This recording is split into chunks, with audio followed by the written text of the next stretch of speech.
Welcome to Conversations, a podcast provided by the Center for Thriving Leaders and sponsored by Grace Theological Seminary. I'm Dr. Trent Lambert, and we are here to help leaders thrive in ministry. Let's jump into the conversation for today. Welcome to Conversations. This is a podcast provided by the Center for Thriving Leaders, sponsored by Grace Theological Seminary. I'm Dr. Trent Lambert, and we are here to help leaders thrive in ministry. And so with no further ado, let's jump right into the conversation for today. Here in the podcast studio at the seminary, I am blessed, honored to have author Michael Graham. And so I am ready to jump into some content here in a little bit, leaders, that I think you need to, spread your desk, get a notepad, take some notes, get your leaders around, because if you have not heard of Michael Graham and his book, Dechurched, you need to hear this content. You need to be aware of what's going on. Michael Graham has an MDiv from Reformed Theological Seminary from Orlando. He's a program director for the Keller Center. He is the executive producer and writer of A's in Heaven and co-author of The Great Dechurching. He's a member at Orlando Grace Church. He's married to Sarah, and they have 2 kids together. Michael Graham, welcome. Thank you, Trent. So you come to Indiana from Orlando, and it's been so good that you've come here, and we've had temperatures close to 70. So it's not been too bad for you coming to Indiana, has it? No, not too bad. You and I, we've had some time talking, and we had dinner the other evening, and we talked football and family. And one thing that I always love to do for our guests is where we all, despite what we do in ministry and professionalism, we have everyday struggles. We have families, we have marriages, we have things in our house that break down. And so I love just talking stories before we jump into things. So tell us about your family, Michael. Yeah, so I'm married to my wife, Sarah. We have 2 kids who are 6 and 7. They're adopted and sweet kids. The 6 and 7 age is a fun one. They're old enough to follow multi-step commands, and we like to do Disney World together. My son's into Star Wars and Legos, and my daughter's into track and soccer. I think you mentioned at dinner that how many times have you been to Disney? Oh God, this is embarrassing. Probably about 1,500 park entrances. Like a 30-year annual pass holder. That's awesome. And so your sons, he likes the Star Wars. Was it Universal? Yeah, Star Wars and Legos. Yeah, how fun. Yeah. Disney Springs. I think they used to call it Downtown Disney. Yep. And so does he like that Lego store there? There's like a huge. My kids are obsessed with the Lego store at Disney Springs. For years, I would have to take my kids there, and now when you go there, there's like a line there's a line even to get into the store now. Yes. Tell us a little bit about how you got to where you are today. Were you raised in a Christian home? What got you interested in church? Your academic background? Kind of paint us the picture of your journey. Yeah, so I've always been a lifelong nerd. And I've always had a background in mathematics, particularly in quantitative mathematical modeling. So I built stock market algorithms in the 90s when I was in high school at a University of Central Florida with my advisor there. So I always had just kind of a math savant background. And then, long story short, I read A.W. Tozer's Pursuit of God and John Piper's Desiring God my freshman year at university, and those books wrecked me in the best ways, and just kind of felt a call towards pastoral ministry. So took kind of a sharp turn away from mathematics into the humanities, and studied religious studies and philosophy at a secular university. Did you have a pastor at that time, or anyone that was kind of giving you advice? Yeah, so there was a great church. There was an evangelical free church in Gainesville, Florida called Creekside, and all of the pastors there were really helpful and really encouraging. I was a pretty raw person, at that time, needed a lot of discipleship, a lot of direction. And so, yeah, I mean, I could go pastor by pastor on that staff and say, here's what I learned from, Awesome. from this man and from this man and from this man. Awesome. You finished your degree, right? And then you did an MDiv.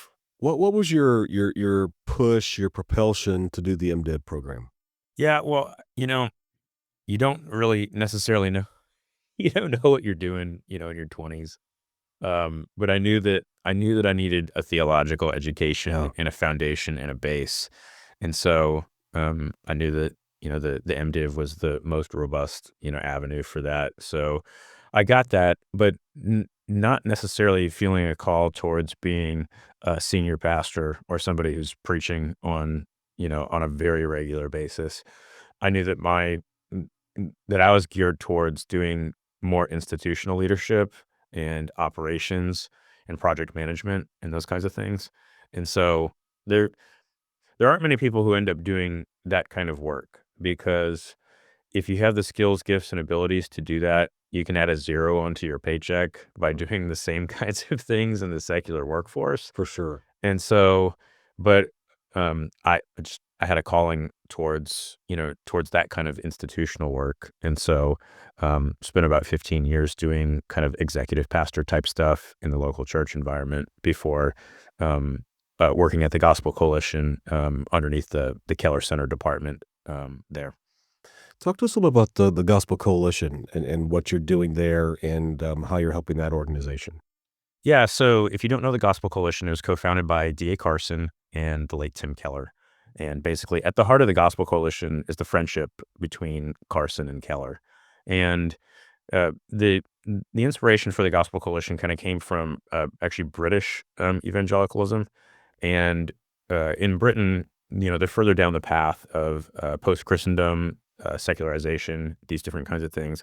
And so one of the things, and I cut my teeth on staff with Crew in Europe, right after undergrad. And when you work in highly secular environments doing gospel ministry, you are forced to work with other people that are outside your denomination or your tradition, and you end up forming, groups that are broader than just, whatever it is, the tradition that you're associated with. And I think there's a lot of strengths to that. And so, Carson and Keller saw that in Britain, and they wanted to have something analogous to that in the United States. Yeah, but the Gospel Coalition, basically exists to try to create resources that aren't being created elsewhere, that are written, audio, video, online interactive, or conference. So, in all of those things, somebody has to go on the internet to tell people to get off the internet and into healthy local churches. Yeah. And okay, and then we have to, people need to be educated on, like, okay, well, what does a healthy local church look like? And what do healthy leaders look like? And so everything that we do, it all serves the purpose of trying to help support healthy local churches and healthy pastors and healthy church members. So everything we do serves that. And, kind of each new department and each of the different types of content verticals, all of those things kind of serve to that end. Every year I send people and we do booths. And so just love the organization, Michael. Let's kind of go back to our journey narrative. So you get your MDiv, you're a staff member in a church. Um, and then you and I over dinner the other night, we talked about your church planting initiatives that you did. I believe it was a friend. I've planted 3 churches, and so when you started speaking that language, my ears perked up. So talk to us about the piece of you're working in a church and then how all these things of church planting come to pass. Yeah, so, I graduated seminary into a terrible macroeconomic environment. So, '08, '09, '10 was basically, leaving. And, that was like the middle of the subprime mortgage collapse. It was a recession. So basically, if you were, and at that time, seminaries were probably actually churning out more graduates than what there were jobs. That's not the case today. Correct. But so it was a tough environment to kind of graduate into. And so church planting was more readily available because I had a background with Very true. Campus Crusade for Christ, and so I could fundraise. And so, well, you can always have a job in ministry if you can If you fundraise. can fundraise, for And sure. so I fundraised my salary to do church planting in Raleigh, and so I helped work on two different church staffs there. One church that was kind of non-denominational originally, and then eventually in the SBC, and then the other was in the PCA. So Michael, it's so interesting you say that. My journey was similar, but this was in the 90s. And there was just a flood of pastors, ministry leaders being trained, and there were not enough jobs. And so I was in a similar situation. There was just nothing to take. And so I did the similar thing. I guess I'll just plant one. And I ended up planting 3 of them along the way. So I certainly understand that paradigm. Today is not that. Hopefully, pastors, you're listening, because we need, and again, we're training ministry leaders here at Grace College and Seminary, but we can't train them fast enough for the need. And so right now, I've got lists of churches who have staff needs, senior pastor needs, and we can't fill them fast enough. Just don't have enough people. So, pastors, if you're listening, we need to raise leaders. And if you've got students that are interested in being trained in your churches, send them to Grace. We'll send them, and we'll get them educated and ready for ministry application. Michael, let's shift gears and let's knuckle down now for the conversation that we started at dinner the other night. And let's talk about this concept of the dechurched. And if you could kind of start from the foundation, how this evolved, and then we'll start unpacking that idea together. yeah, so to make a really long story short, you know, about 6 years ago, myself and our teaching pastor Jim Davis, who was brand new at our church, Orlando Grace Church in Orlando, Florida, we had run across some data that basically said that 42% of our city had dechurched. And we knew that term from about 15 years ago in church planting circles. That was a word that was, kind of used a little bit, but it was kind of, uh, I hadn't seen it in a long time. And so when we were looking at that, okay, well, 42% of our city fits this particular demographic. Well, that's the third largest demographic in the city after gender and ethnicity. And so, well, we better know something more about what's going on with this. And we had a podcast where we called As in Heaven, where we did a deep dive on one challenging, kind of unsolvable problem, but an unsolvable problem that has some low hanging fruit of some progress that can be made. And so we kind of decided that, okay, well, we're going to do our third season on this podcast on this dechurching subject. So, and my job as executive producer and primary writer was to basically do all the research, figure out, read all the literature, read all the studies, and then kind of build a story arc for the season and write the episodes. So, long story short, it didn't take me long to figure out that there was hardly any research on who these people were. We had no idea how many dechurched people there were in America. We didn't know why people left. We didn't know when they left. And there were kind of two older stories before we conducted our research. And those two older stories were basically if your media diet leaned a little bit left, it's the church's fault. And racism, misogyny, clergy scandal, clergy abuse, political syncretism, Christian nationalism, Yeah. that kind of stuff. And then if your media diet leaned a little bit to the right, then it was the culture's problem, basically secular progressivism, the sexual revolution, those kinds of things. And so we knew that we needed to conduct basically original research so that we could have up-to-date information and hopefully at a pretty granular level so that the data would be actionable for church leaders and just church members and laypersons alike. And so we conducted a very large study on this, about 7,000 people and 600 data points per person. And we worked with Dr. Ryan Burge, who's widely regarded as the Mm. best religion data person in the country. And so, yeah, so long story short is the most important thing that we learned was most of the people who stopped going to church didn't stop going for those two older stories. Hmm. It's not that those two older stories were wrong. You can find a few million people who fit either of those two stories. But 30 of the 40 million people who stopped going to church did so for very boring and pedestrian reasons. So the top three reasons why people stopped going to church were: number one, they moved; number two, attendance was inconvenient; and number three, some kind of family change, marriage, divorce, remarriage, the birth of a child, things like that. So those are some of the high altitude just kind of takeaways. But I shouldn't bury the lead here. I mean, this is the largest and fastest religious shift in U.S. history.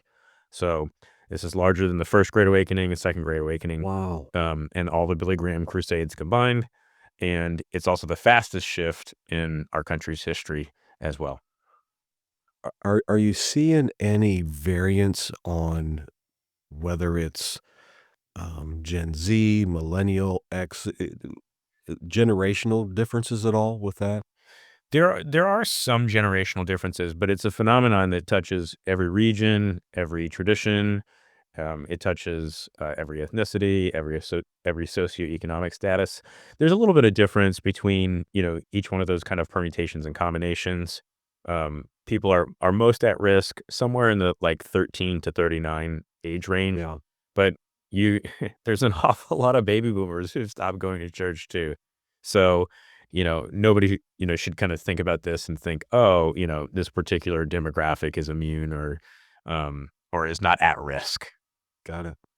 Well, Michael, we have come through something that our country has never seen, the world has never seen, and that was COVID. Certainly here at Grace, we did some pivoting. We already had some online deliverables that were functioning very well, and so we were able to pivot online for everything quickly.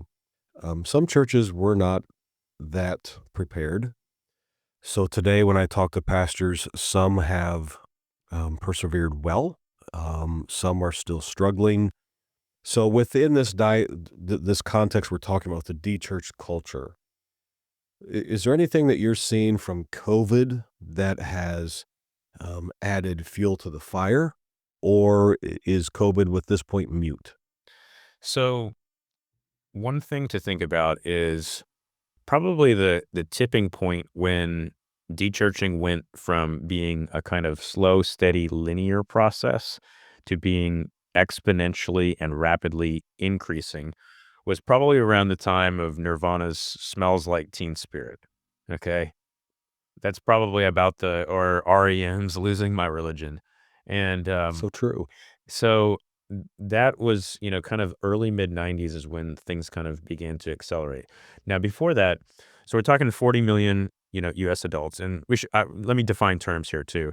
So a de-churched person is somebody who had a long-term habit of church attendance on a monthly or greater basis, who now no longer goes at all.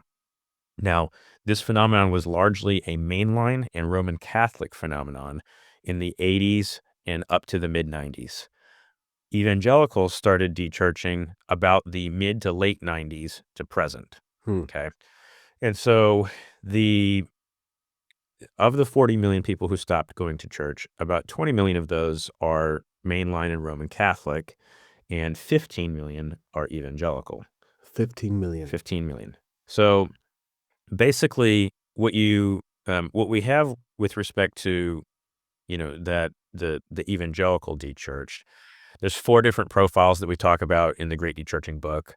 I don't have the time to, just kind of unpack each of those profiles, but one of those four profiles was more recent, and that's the mainstream evangelical profile. That group, basically the bell curve of when they stopped going to church was around the time of COVID, on average about Hmm. 3 to 4 years ago. And so that's the only real group that COVID impacted, because every other evangelical profile, they had already dechurched. So the BIPOC profile, they left in the late 90s. The cultural Christian profile, which is the largest of the profiles, it's over half, it's 8 million of the 15 million.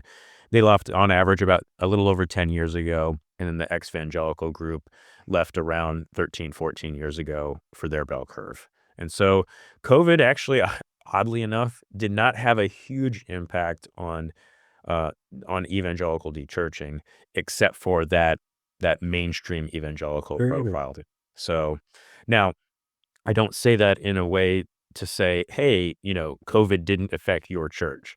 It affected every church in this country. And, depending on what state and what the rules were and how long the laws were for, closing things down and those different kinds of things. I mean, I know it was, highly disruptive for many people, and some churches were well positioned to be able to pivot on those things, and others it just, hit hard. Yeah.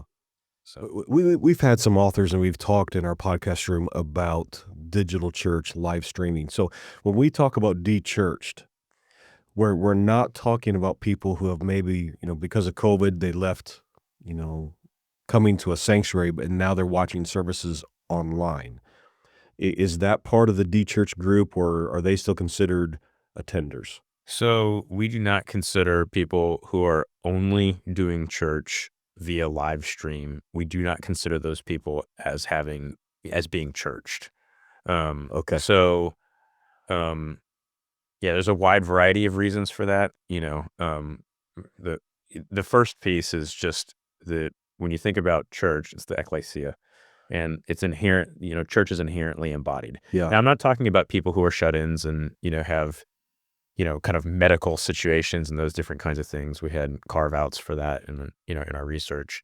But we did have, when you're talking about, kind of gathered corporate worship, um, of the 59 one another's in the New Testament, you can't do half of them. If you're not in person, No. you can't participate in the Lord's Supper and baptism, in terms of our two main ordinances, you can't do those things if you're not there in person. So I do think, the kind of live stream thing that we all had to do during that temporary COVID season, um, that felt necessary for that time in order for us to be able, to do like something that was church like. Mhm. But what we did after COVID is we turned off our live stream. And, we still put up like our sermons and stuff online, but we put those things up, on Monday, and not like live because we did not want to incentivize people to not be a part of gathered Mhm. corporate worship. When I hear you talk and when I read your book, as a pastor, as a church planter, as a strategist for years with my team, as I wanted to solve problems and reach culture and, okay, here's the problem. I always taught my team, don't bring a problem unless we have a solution. So I'm hearing all this. So as a pastor, and I'm sure some of our listeners are probably thinking this as well, is there something I need to be looking for? Is there, are you seeing a commonality of a profile of the dechurched? Do they have something in common? Is there a trigger point? Are they mad at church? As pastors, what should we be looking for? Yeah, so the first thing I would say is de-churched people are not monolithic. There's pretty big differences between people who've, stopped going, from Roman Catholic or mainline contexts versus evangelical. Roman Catholic and mainline de-churched look very similar. About the only real difference between them is the mainline de-churched moving had a greater impact for them, and then Roman Catholic de-churched um, clergy scandal, as you can imagine, played a bigger role for them, Certainly. given spotlight and some of the other things there. And so, but the evangelical de-churched, they're very much not monolithic. So you have wide variation in terms of doctrinal beliefs, age, reasons why they left, rates of willingness to return. What the animating issues are would be in terms of why they would be willing to return. Now, if we're painting in very, very broad strokes, you could, and again, this is, a bit reductionistic, but we could think about the de-churched in really in two different categories. And these are people who left either casually or people who are de-churched casualties. Mm, So the casualty de-churched are people who didn't leave very with, good. with big pain points. They left unintentionally. There's not like necessarily some huge barrier for them that prevents or precludes them from going to church. The things that got them out of church are things like just habits and rhythms of life. They got busy. They had other things to do, so on and so forth. They moved. The de-churched casualties, they left highly intentionally, typically with some at least one or more significant animating concerns. Oftentimes there's church hurt. Church hurt. And so what Jim and I talk about is basically there's 3 levels of need. So, some people just need a nudge from us.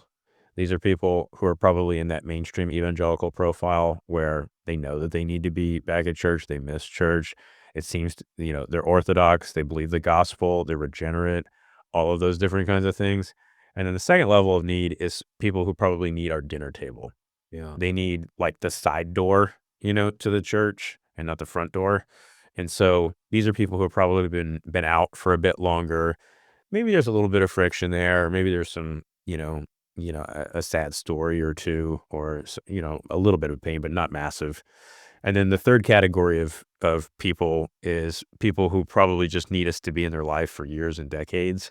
And, probably the people who are in this third category, apart from a work of the Holy Spirit on their life, they're probably not going to return. Yeah. Or if they do, they're probably not going to return to what they left. They're going to, they're going to do, they're going to go to something that looks different. And so, um, what we talk about is, well, don't just go for the people who are just need nudges. Definitely do that. And definitely take relational risk, especially when you identify somebody who's in that mainstream profile. However, the people that we believe that God wants you to invest in are the people, well, who is it that God keeps putting right in front of you over and over again? And so, and then just familiarize yourself, read the book and familiarize yourself with the profiles and just kind of see, okay, well, does this person need a nudge or my dinner table or just years of quiet, calm, curious conversation and relational intimacy? The other evening, we talked real briefly, and if you could answer this with brevity, um, is this impacting every denomination? Are you seeing some denominations that are having as much dechurched? When it comes to denominational breakdowns, what are you seeing? Yeah, so the denominations that have been hit the hardest are primarily the mainline church. So most of your mainline denominations have seen a 60 to 80% decline from their peak in the early 1980s. The evangelical denominations have fared a little bit better, but there's no denomination that comes out unscathed, from the dechurching phenomenon. It's across the board. It's just some of them have been more on a delayed fuse than others, and so certain denominations have already experienced kind of the kind of big sort, and others are still probably in the middle of that process. Okay. Michael, as I'm sitting here, I am just so thankful that you followed the Lord's calling on your life. You had opportunities at MIT, and I think you mentioned the other day that maybe the CIA and the things with the stock exchange, and you decided to follow God. And so God is using your talents and abilities and research to give ministry leaders this. So this is incredible. Let's shift gears now for the last part of our conversation. We know the problem. Now let's fix it. What do we do? So you've kind of alluded to it a little bit in your last statement there, but what do pastors and church leaders need to do to reach the de-church culture? Yeah, so there's really kind of two parallel railroad tracks here. The first railroad track is basically growing in the discipleship issues around basically relational wisdom. So at the highest level, and again, if we're painting in very broad strokes here, kind of across the board, de-church people are really just kind of looking for two things from us. They're looking for good relationships and a good local church. And so the good news about all of that is those are things that are largely within our power and control. So the hard part about those two old stories is, well, it's the church's fault or it's the culture's fault. There's not too much that we can do about those things, at the broadest scale. But we can control the way that we relate to other people, and we can control the kind of relational wisdom that we bring about, our relationships with people. And then with respect to doing church with kind of best practices and in an increasingly, increasingly healthy, environment. Well, those are things that we can do. And so at the highest level, so Jim and I built this resource, this website called Dechurching.com, because we wanted to build a resource in addition to the book that was just for pastors and church leaders. And so we also, on that, we built a kind of a rechurching toolkit. And so that resource exists. It's broken down into 3 sections, and it's basically, what does it look like to close the back door? What does it look like to open the front door? And what does it look like for us to send out the church body better equipped? And so in that resource, we talk through basically 20 different areas that local church leaders can do to make improvements on those 3 things. And so we made that extremely nuts and bolts. It's basically a 20-point audit followed by each one of those 20 areas has like a 1 to 2 page worksheet, project management worksheet on basically, oh, well, I didn't know that, that we should do something in this area. Oh, where do I start? Oh, here's the worksheet. Just work your way down work your way down that, like 30 minutes at a time, in your elder board, your session, whatever your polity structure is called. Where can pastors find that, purchase that? Where's that at, Michael? It's on dechurching.com. Okay. Yeah. And they can find that tool and Yeah. The audit's free. So you can do that audit, together. And if anybody wants that and they can't afford like the toolkit, just, you can contact me. My DMs are open on every platform, and I'll give that to anybody who, if they don't have the means for that. So thank you, I Michael. don't want that to be a barrier for anyone. Thank you. I encourage you, pastors, log on there and take a look. I did the other evening. What an incredible tool to help us reach our culture and do that audit. So I encourage you to do that. In your book, I was very intrigued on, and I thought this might be helpful to share with our listeners, Michael, is the 5 exhortations to church leaders. You want to share that with our audience today? Yeah, absolutely. Yeah. So this kind of basically comes from the last chapter in our book. Yeah. And if you read the book, you'll and me and Jim at all, you'll know which chapters are his and which ones are mine. Mine is the more kind of quantitative and, and data centric voice, and he brings a little bit more of the pastoral voice. But yeah, so in terms of that last chapter in our kind of 5 exhortations for church leaders, I just want to walk through those, Yeah. kind of each one of those. So the first one is basically, don't be surprised when people fall away. You know, there's also, if you've been in pastoral ministry for any amount of time, you've seen people and just kind of sadly either walk away from church or walk away from church and the faith. Still painful though. Yeah, it's painful. It hurts. And that's actually not a bad thing that's painful and it hurts. It's meant to be that way, because we are a church. We are a church family. It is the body of Christ. We want those people, and we miss them. And so, but don't be surprised. There's, this is something that we see in the text. Jesus taught us about these things, so it's going to happen. Yeah. And what's happened won't be the last time. There will be more. And so, the second thing would be, extreme responses to things can often hurt people. And so, we need to be careful, measured, calm when we're dealing with things. We don't want to be overly rigid, and we also don't want to be, just kind of laissez-faire, hands off, like, well, okay, just kind of, slap your knees and all right, whatever. See you later. Those are not healthy, responses to these things. We want to be pastoral. We want to care about, shepherding people and stay in their lives and care about their stories and those kinds of things. From years of pastoral experience, that one I think is key, because too often we either over-exaggerate, under-exaggerate, and we make more of a mess of a thing than what it should have been. Yeah. The third thing would be just patience. I mentioned this in my sermon yesterday at chapel at Grace.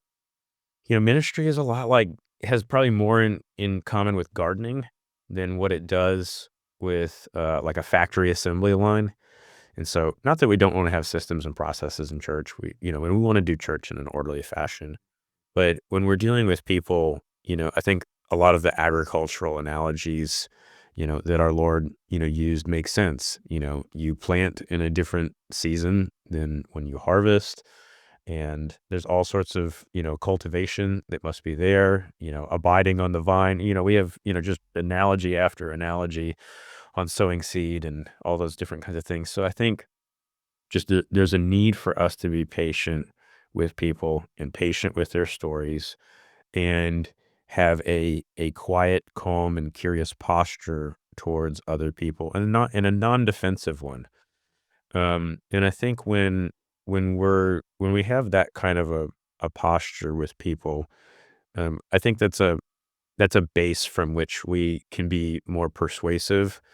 And I think if every one of us just kind of looks back at our own life, there's always complexities of our stories and times where we feel maybe nearer to God and nearer to the church and near to the church, the church body, and other times where it's just different or it's drier or these different kinds of things. And so it's just good for us to be patient with people. The fourth exhortation is basically shepherd the flock. And so, you know, this is kind of obvious, but then again, it's easy as pastors to go on kind of cruise control, and you can just you can check out from time to time, but it's not good for us to do that. We're to feed the sheep and to shepherd the flock, and there's always challenges. And so I think it's good not necessarily to be hyper vigilant and anxiety centric, but just we need to be, steady as she goes, and always kind of thinking about, well, how can we, what does God want me to do with the people that he has entrusted under my care? And how do we lead them and feed them in the best way possible at any given point in time? And then the final thing is equipping the saints. Mhm. Look, you know, we You know, we all know Ephesians 4. It is our job as church leaders and pastors to equip the saints for the work of the ministry. It is the body of Christ. So it's our job to, through discipleship, to be able to raise up people who will do the work of the ministry. And so, it's always important for us to have a plan of, okay, well, what does that look like? And what are our discipleship pathways? And what are our environments? And how do we help people, grow and take that next step in their faith with greater intimacy with Christ, with greater depth in, connectivity inside the body of Christ, and kind of that outward movement to, well, who are the people that God's putting, in front of you all the time? And what is God asking of you in terms of obedience, in terms of moving into those people's lives? And so just kind of growing in our vertical relationship, our horizontal relationship, and then our relationship with, outside the church with people who are either outside the faith or they're just, maybe more distant from God or those kinds of things. I hope our listening audience has paid attention to those five exhortations, and also about the audit. You could take that audit, these five exhortations, sit down with your staff, and really have some good strategic planning meetings for your upcoming events and yearly programs. So, thank you, Michael. Michael, I'm going to take it a little personal now. From years of pastoring church planting, I'm now in full-time academia. Still do some ministry on the weekends and teach pastors, but more in the academic role.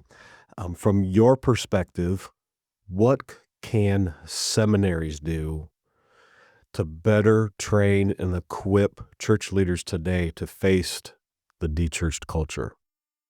It's a great question. I think I've ever been asked this question before for seminaries. Can I have a minute to think about that? Absolutely. Okay. One of the things here at Grace College and Seminary is we try to build programs and concentrations for real-time ministry. We don't want to put something archaic together that they go out there and like, well, everything I was taught, I can't use. And so whether it's a concentration program or class, We pride ourselves, Michael, here at Grace College Seminary of being a church-driven seminary. We want to hear what churches need. We want to hear what's going on in culture and then adapt our programs appropriately. So I always ask our leaders this of what can we do better to help this situation? Yeah, so I guess when I think about, okay, what can seminaries do with respect to the dechurching, phenomenon? I'd say that most of that probably falls under the missiological, kind of best Yeah, practices. And so, I think maybe we talked about this at dinner the other night of the difference between just in case information and just in time knowledge. yeah, And so I think it's good and right for seminaries to be, I think your traditional education is more in the just in case type knowledge. And you have to have all sorts of just in case knowledge in order for sure, for to be in sure. ministry. And then but then you do have those situations that are more, basically just in time knowledge. And probably the dechurched phenomenon and other kind of missiological things probably sometimes fit a little bit more in the just in time knowledge than just in case. So I would be careful to want to put it too much on the shoulders of seminaries to kind of, carry that load and carry that burden. But I do think that it would be good for seminaries that, have courses on, kind of missiology, evangelism, discipleship, these different kinds of things. Yeah, Apologetics. apologetics. This is an area where you'd probably put that kind of material, there. So I would encourage, if To you're, show an yeah, awareness. yeah, showing awareness in that and just, okay, here's some research on this, here's some categories. And look, some parts of the country are less, dechurched and more unchurched. So, for Very example, true. like Orlando is 6% evangelical, so is New York City, and so is Seattle. But are New York City, Orlando, and Seattle, do they feel the same in terms of, what the shape and contours of ministry and missiology are in those places? No, they don't. Because, Seattle and New York City, those are more unchurched contexts. And so there's a lot more religious residue in Orlando than what there is in those other cities. And so what, you know, excellent contextualization looks like in each of those places just looks different, based on, some of those, the shape and contours of those things.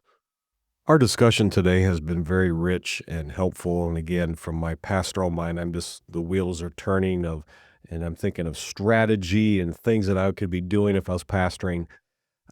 Michael, with our concluding moments together, we've got a robust listening audience of ministry leaders and pastors across the country. You've got one last word to share with them about the issue of dechurched. What would you tell our leaders today? The number one thing that Jim and I hope to do with this research is really just those two things of inspiring people to better relational wisdom with the people who are in their lives, and then inspire pastors and church leaders to building healthier local churches. And so, but if there's like one absolute, just kind of brass tacks thing, is I'd ask you this question: who is God consistently putting right in front of you?